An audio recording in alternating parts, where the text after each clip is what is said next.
বৃষ্টি সবার জন্য সুখকর হয়ে আসে না, কারো কারোর জন্য বৃষ্টি দুঃখেরও কারণ হয়ে থাকে।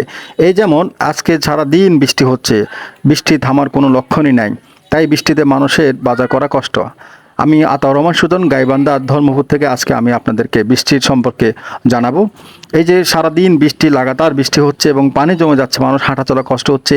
বাজার যারা করতে আসছে তাদের ছাতা নিয়ে আসছে, তারপরেও তারা ভিজে যাচ্ছে এবং ভিজার কারণে তারা শরীরে কাঁপুনি চলে আসছে এবং বেশিক্ষণ তারা থাকতে পারতেছে না, যার কারণে প্রয়োজনীয় জিনিসপত্র তারা নিতেও পারতেছে না।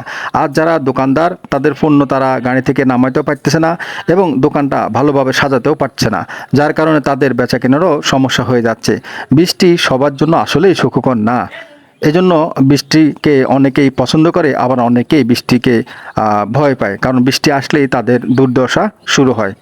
তাই বৃষ্টি যেমন ভালো দিক আছে, বৃষ্টির তেমন খারাপ দিকও আছে।